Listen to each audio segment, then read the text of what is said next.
नमस्कार दोस्तों, मैं हूं मनोज कुमार। आप सभी को हमारे चैनल में फिर से एक बार स्वागत है। तो चलिए दोस्तों, समय ना लेते हुए हम फिर से एक नई क्लास की ओर आगे बढ़ते हैं। तो चलिए दोस्तों, आज मैं जानूंगा कि पावर फैक्टर क्या है। ठीक है दोस्तों, पावर फैक्टर एक्चुअली होता क्या है। तो पावर फैक्टर को जानने से पहले पावर का समझना बहुत ही जरूरी है। जैसा कि आप जानते हैं कि हमारा पावर में वोल्टेज और करंट दोनों रहता है। ठीक है, तो पावर में वोल्टेज और करंट दोनों रहता है। तो वो पावर जो है, कोई भी बांस या कोई भी कंडक्टर या कोई भी वायर में जब फ्लो करता है तो कैसे फ्लो करता है दोस्तों? वेव फॉर्म में फ्लो करता है। और वेव फॉर्म में उसका फ्रीक्वेंसी कितना रहता है? 50 हर्ट्ज रहता है। जैसा कि आप लोग सभी जानते हैं, डीसी का कोई भी फ्रीक्वेंसी नहीं होता है। ठीक है, उसका फ्रीक्वेंसी 0 होता है, क्योंकि वो डायरेक्ट करंट है, डायरेक्ट जाती है, उसका कोई वेव फॉर्म नहीं होता है। इसीलिए डीसी का कोई फ्रीक्वेंसी भी नहीं होता है और ना तो डीसी का कोई पावर फैक्टर भी नहीं होता है। और जैसे ही एसी करंट की बात आ जाती है, एसी करंट में हमारा जब एक वेव फॉर्म 50 साइकिल में 1 सेकेंड में 50 बार बंद और 50 बार चालू होता है। बात को समझिए, 1 सेकेंड में वेव फॉर्म क्या होता है? 50 बार बंद होता है, 50 बार चालू होता है।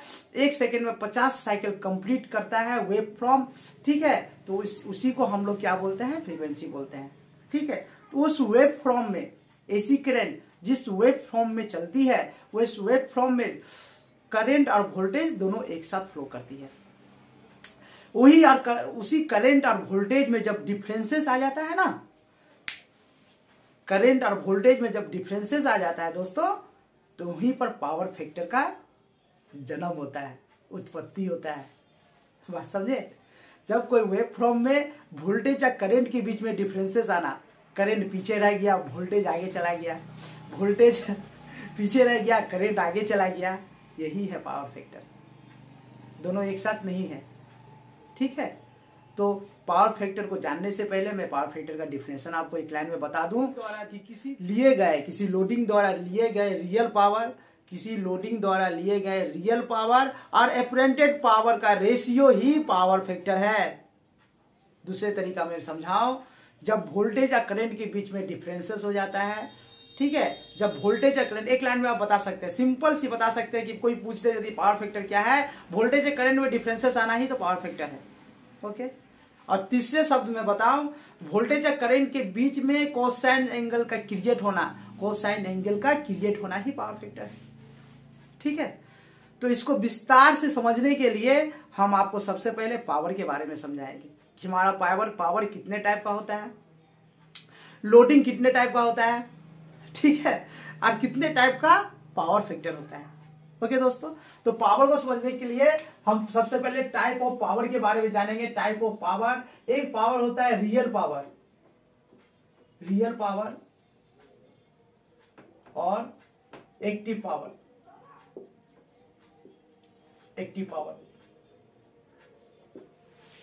जो दिए गए लोडिंग लोड है, रियल लोड है, जो लोड हमारा चल रहा है, कहीं से पावर लिए, हमारा लोड रियल पावर है। जो जितने लोड में हम सिस्टम को चला रहे हैं, ट्रांसफार्मर को चला रहे हैं या मोटर को चला रहे हैं, कोई भी सिस्टम को हम चला रहे हैं, वो हमारा रियल लोड है। इसी को हम लोग रियल लोड या एक्टिव पावर या ट्रू पावर कहते हैं। ओके दोस्तों, दूसरा पावर हो गया एपरेंटेड पावर।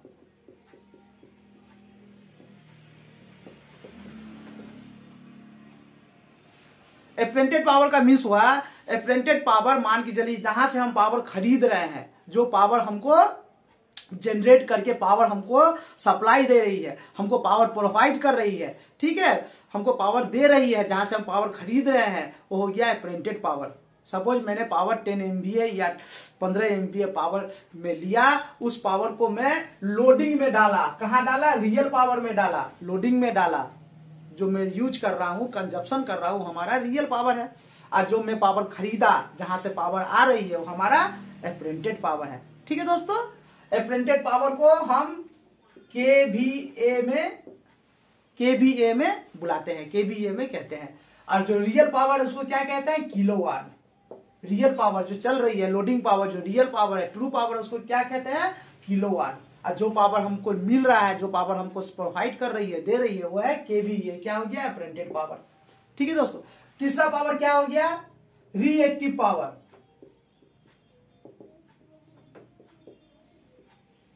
अब रिएक्टिव पावर क्या है? जो पावर हमको मिल रही है 10 MVA मिल रही है, लेकिन जब लोडिंग में हम डाल रहे हैं तो रियल पावर कितना हो जा रहा है? 8 MVA हो जा रहा है। 2 MVA हमारा लॉसेस हो रहा है। और लॉसेस को कंप्लीट करने के लिए, लॉसेस को कवर करने के लिए, ठीक है, हम क्या करते हैं? दिए गए लोडिंग लोड में पैरेलल में कैपेसिटर बैंक लगाते हैं। पैरेलल में क्या लगाते हैं? कैपेसिटर लगाते हैं, ताकि हमारा जो लॉसेस है, 2 MVA लॉस हो रहा है, मैंने तो 10 MVA का पैसा दिया, लेकिन मैं यूज कर रहा हूं कितना? 8 MVA। 2 MVA हमारा वेस्ट हो जा रहा है, ठीक है। उसको कवर करने के लिए, रिकवर करने के लिए, एक लाइन में समझू तो रिकवर पावर, जो पावर मेरा वेस्ट हो जा रहा है, पावर मेरा पैसा देने के बाद भी नहीं है, हमको मिल जा रहा है, रास्ता में ही ड्रॉप हो जा रहा है इंडक्टिव लोड के कारण, तो उस पावर को रिकवर करने के लिए मैंने जो लोड में पैरेलल में कैपेसिटर लगाया, लगाने के बाद 2 MVA पावर को मैंने हासिल किया, उस पावर को मैंने मैं कहूंगा रिएक्टिव पावर। इसको कैसे बोलेंगे? इस पावर को कैसे हम नाम से पुकारेंगे? kVAR। रिएक्टिव पावर को kVAR के नाम से जानेंगे दोस्तों, ठीक है दोस्तों। पावर फैक्टर को और विस्तार से जानने के लिए लोड के बारे में भी जानना है। लोड हमारा 3 टाइप का होता है। लोड भी हमारा लोड, ठीक है, टाइप ऑफ लोड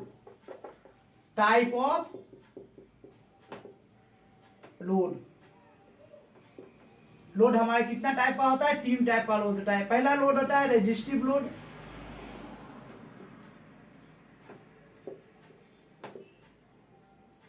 दूसरा होता है इंडक्टिव लोड,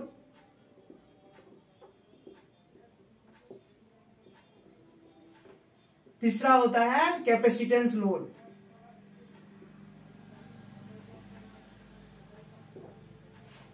अब यहां पर समझने वाली बात है कि हमारा पावर में पावर फैक्टर कैसे जनरेट होता है, पावर फैक्टर कैसे खराब हो जाता है। मेरा वोल्टेज मैंने 10 MVA लिया, 8 MVA मैंने यूटिलाइज कर रहा हूं, तो इसको समझने के लिए लोड को समझना बहुत ही जरूरी है। कैसा, कौन ऐसा मैं लोड चला रहा हूं जहां मैं पावर फैक्टर में 10 MVA ले रहा हूं, यूटिलाइज कर रहा हूं, 8 MVA का पैसा दे रहा हूं, 10 MVA का 2 MVA या 2 मेगावाट पावर मेरा वेस्ट हो जा रहा है। तो लोड को समझना सबसे पहले जरूरी है, तब हम पावर फैक्टर को और सही से जान पाएंगे। तो लोड हमारा रेजिस्टिव लोड है। रेजिस्टिव लोड में क्या आता है दोस्तों? रेजिस्टिव लोड में क्या आता है? घर का जो डोमेस्टिक पर्पस, घर में जो हम लोग, जैसे बल्ब हो गया, हीटर हो गया, आयरन हो गया, इसमें कोई भी वोल्टेज या करंट में, ये सब लोड में वोल्टेज या करंट में कोई भी डिफरेंसेस नहीं होता है, ठीक है दोस्तों।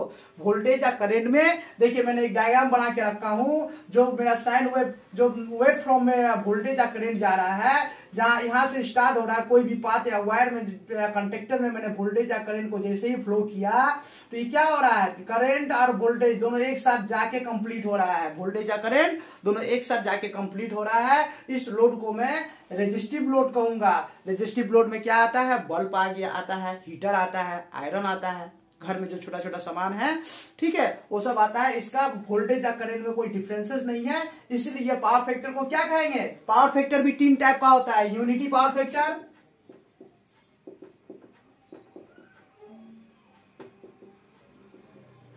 दूसरा होता है लेगिंग पावर फैक्टर,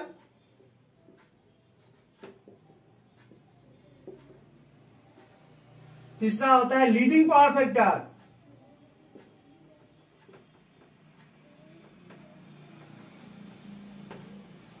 ठीक है दोस्तों। पावर फैक्टर भी 3 टाइप का होता है। जिस लोड में रेजिस्टिव लोड, जिस लोड में वोल्टेज या करंट में कोई भी डिफरेंसेस नहीं होता है, वोल्टेज या करंट में कोई भी कोसाइन एंगल क्रिएट नहीं होता है, उस लोड को हम रेजिस्टिव लोड कहते हैं। और इसका पावर फैक्टर कितना होता है? 1 होता है। इसका पावर फैक्टर कितना होता है?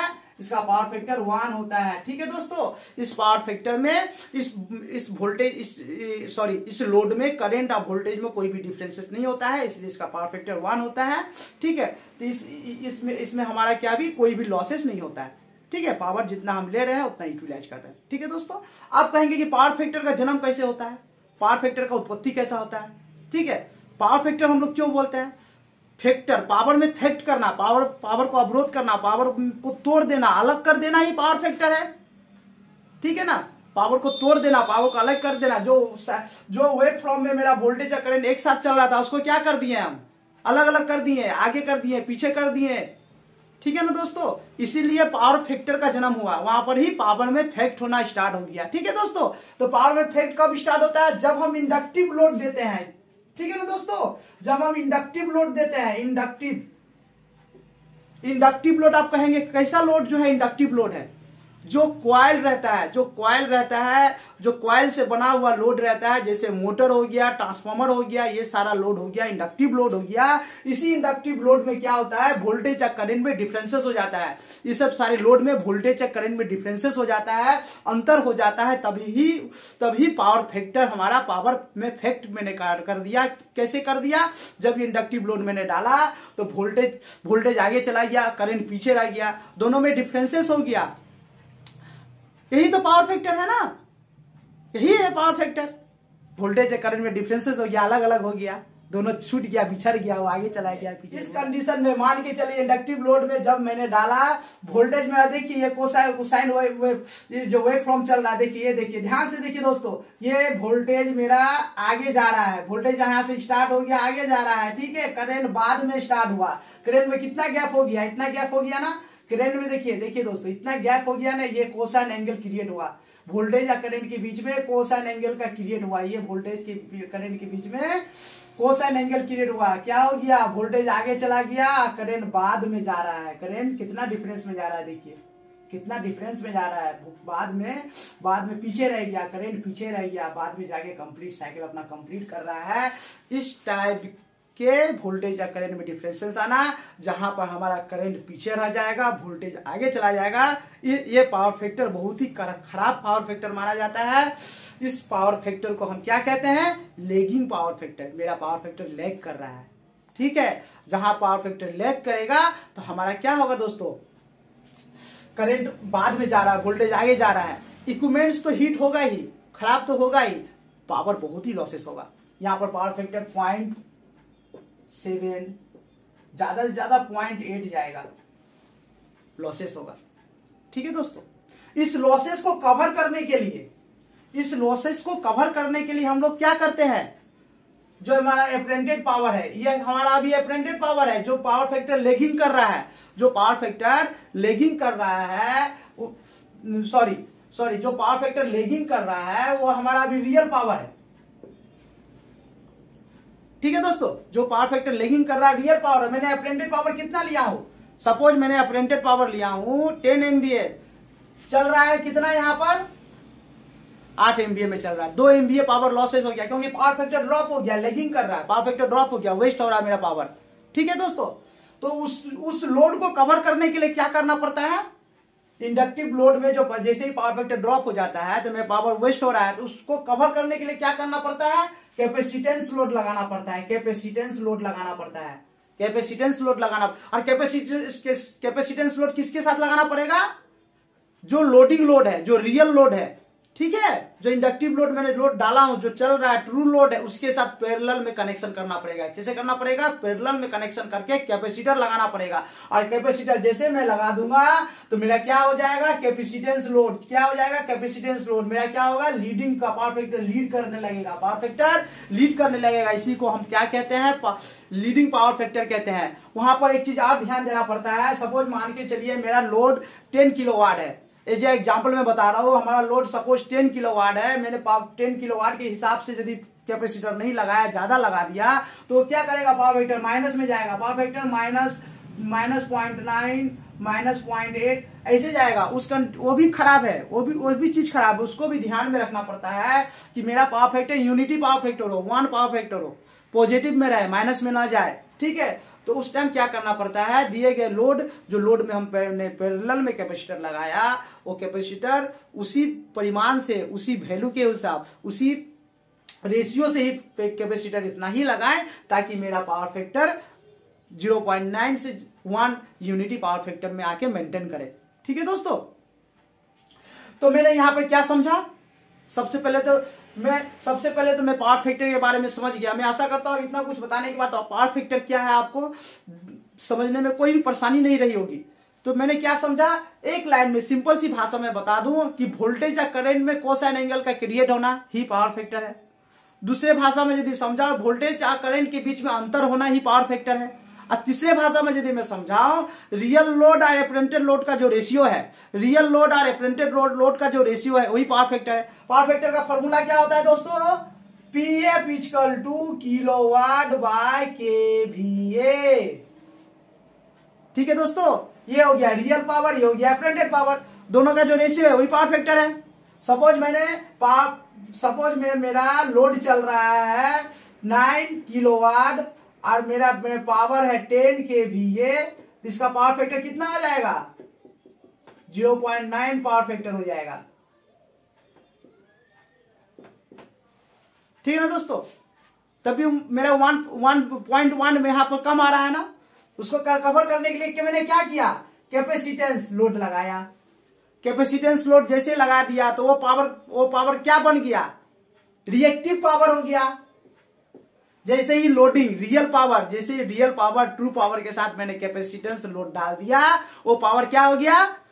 रिएक्टिव पावर हो गया। वो पावर क्या हो गया? रिएक्टिव पावर हो गया। उसको कि मैं किस नाम से बोलूंगा, किस वैल्यू से पुकारूंगा? KVAR, kilo volt ampere reactive power. ठीक है दोस्तों, तो मैं फिर एक बार कह दूं आसान भाषा में, यदि कोई भी बंदा है इंडस्ट्री में, यदि कोई बड़े अधिकारी आपसे पूछ दे तो आप सीधा एक ही सिंपल सा एक लाइन में आप आंसर दे सकते हैं। कि कोई पूछ दे कि what is power factor, power factor क्या है, बहुत जगह इंटरव्यू में जाएंगे तो पूछ देगा व्हाट इज पावर फैक्टर। एक ही शब्द में बोल दीजिए, रियल पावर एपरेंटेड पावर का जो रेशियो है पावर फैक्टर है। वोल्टेज या करंट में डिफरेंसेस होना पावर फैक्टर है। वोल्टेज या करंट के बीच में कोसाइन एंगल का क्रिएट होना पावर फैक्टर है। पावर फैक्टर का फॉर्मूला क्या है? PF equal to kilowatt by KVA. अब पूछेगा कितने टाइप का लोड होता है, फटाक से माइंड में सेटअप करके बोल दे, resistive load, inductive load, capacitance load. ठीक है ना दोस्तों, पावर फैक्टर कितने टाइप का होता है फटाक से माइंड में सेट करके बोल दे, unity power factor, lagging power factor, leading power factor. ठीक है दोस्तों, तो उम्मीद करता हूं ये क्लास आज का क्लास पावर फैक्टर का क्लास आप लोगों को अच्छा से समझ में आया होगा। और मैं ऐसी भी उम्मीद करता हूं कि 1 से 2 बार यदि इस वीडियो को आप लोग ध्यान से देख दें तो हमको इतना तो जरूर उम्मीद है कि आप पावर फैक्टर क्या है सेकेंड टाइम आपको देखने का जरूरी नहीं पड़ेगा दोस्तों। नमस्कार दोस्तों।